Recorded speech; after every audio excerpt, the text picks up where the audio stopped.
नमस्कार दोस्तों, मैं पूजा मगर एक बार आपका फिर से स्वागत करती हूँ पायस आयुर्वेदा में। साथ ही हम मैम का भी स्वागत करते हैं। तो मैम अब मैं ये जानना चाहती हूँ आपसे कि जो छोटे-छोटे बच्चे हैं उनको जैसे कि आजकल अस्थमा की बहुत प्रॉब्लम हो रही है, उनको कफ एंड कोल्ड बहुत ज़्यादा हो रहा है, इवन छोटे-छोटे बच्चों को भी हो रहा है। तो उसको कैसे हील किया जा सकता है? उसकी प्रिकॉशंस क्या-क्या रहती हैं? हम्म। हम लोग मैंने ये हमेशा देखते हैं कि जो बहुत छोटे बच्चे होते हैं ना, जी। उनको कुछ कुछ महीने के भी जब होते जी, हैं तो जी। उनको कफ कोल्ड की बहुत हुँ। ज्यादा प्रॉब्लम रहती है। बेचारों को नाक बंद हो जी, जाता है ना, चेस्ट कंजेशन की जी। प्रॉब्लम रहती है।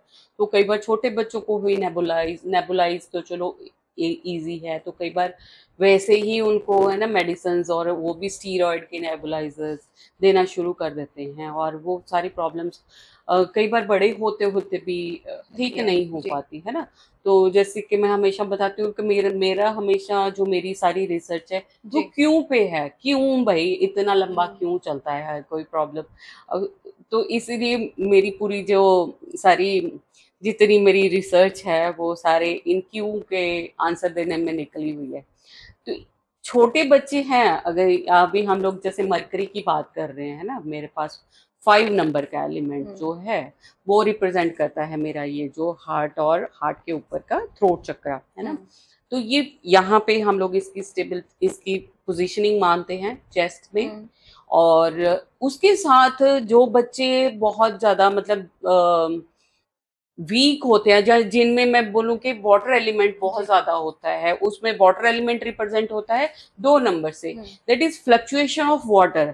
अगर वो एक बार है तो बच्चे को नहीं दिक्कत होएगी। ओके। एक ही बार 2 है और एक ही बार 5 है तो हम लोग हेल्दी रहते हैं, हमें चेस्ट से रिलेटेड या हार्ट से रिलेटेड कोई दिक्कत नहीं होगी, ना लंग से रिलेटेड जी। कोई दिक्कत होगी। हाँ, कभी उसका जो फेज आता है तब अगर यहाँ पे प्रॉब्लम आती है कि किसी बच्चे में डबल 2 आ जाता है, जो फेजेस हम लोग, क्योंकि हम लोग पैदा होते हैं और उसके बाद मेरी लाइफ में फेजेस चलते हैं हर जी। चीज के। वो सब लोग है ना उसको दिशा और महादशा, वो जो जैसे भी उसको रिलेट करते हैं, मैं यहाँ पे उनको ऐसे ही देखती हूँ एज वी ग्रो तो मेरी बॉडी पे उन चीजों का कैसे इफेक्ट होता है। हुँ। तो इतना लंबा क्यों हो जाता है ना कि बच्चे को इतने सालों साल ही दवाइयां लेनी पड़ जी। जाती हैं।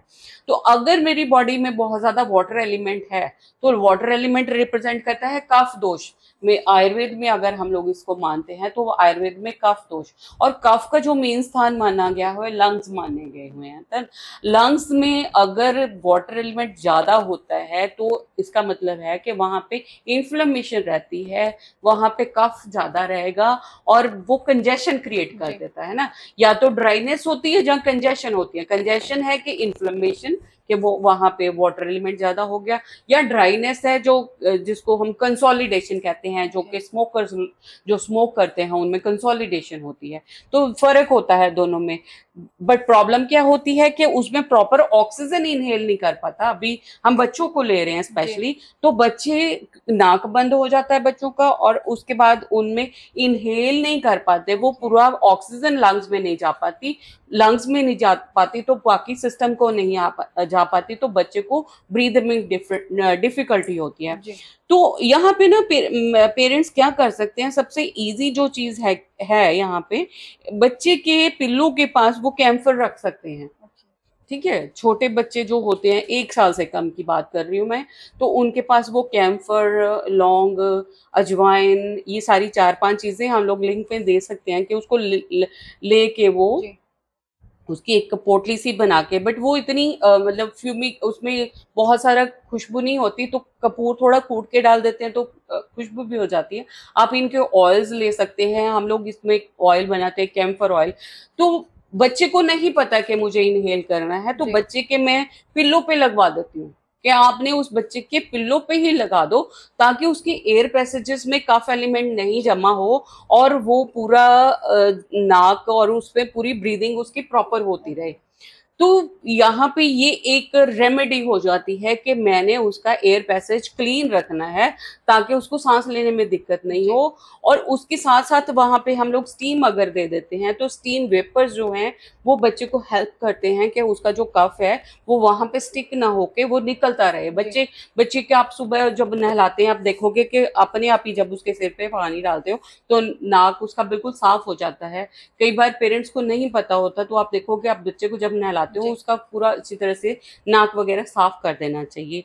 तो ये सारी चीजें अगर हम लोग प्रिकॉशन लेते हैं और छोटे छोटे बच्चों को 1 साल के बाद आप उसको अजवाइन और ये सारी चीजें सौंफ इनका पानी देते रहते हैं तो उसमें कोई बहुत सारी ऐसी मतलब कॉम्प्लिकेशन क्रिएट नहीं होती। उनको ध्यान हमें बचपन से ही रखना पड़ता है कि हम उसका ये एयर पैसेज क्लीन रखें क्योंकि हम यहाँ पे अस्थमा की बात कर रहे हैं। तो अगर ये चीजें बढ़ जाती हैं फिर आपको फिर वो क्योंकि यहाँ पे वो एक कॉम्प्लिकेशन हो जाती है तो उसको मैं यहाँ पे ऐसे डिस्कस नहीं कर सकती क्योंकि मैं नहीं चाहती कि लोग घर पे उसका ट्रीटमेंट करते रहे। तो छोटा सा एयर पैसेज क्लीन कर उसके लिए कंसल्टेशन बहुत जरूरी है क्योंकि छोटे बच्चों की बात है तो थोड़े से बड़े हो जाते हैं फिर हम उनको कुछ ना कुछ सोल्यूशन दे सकते हैं, है ना। तो उसको हम आगे लेंगे कि अगर कोई बच्चा बड़ा है और उसकी ये दिक्कत उसकी परसिस्ट कर रही है तो हमने उसको क्या प्रिकॉशंस देनी है, उसको एस्ट्रोलॉजिकली हम लोग क्या देखते हैं और वास्तु में उसका क्या इफेक्ट करते हैं तो वो हम लोग आगे डिस्कस करेंगे। बड़े बच्चों के लिए, छोटे बच्चे अगर हैं तो इतनी प्रिकॉशंस लेंगे और साथ में मेडिकल ट्रीटमेंट डॉक्टर से जरूर कंसल्टेशन लेते रहें। पेरेंट्स वैसे तो बच्चों के लिए हमेशा कॉन्शियस ही रहते हैं बट साथ में ये सारी चीजें करते रहेंगे तो काफी हद तक बच्चों की प्रॉब्लम्स ठीक ठाक रहती हैं, thank you so much, control हो जाती है। Thank you.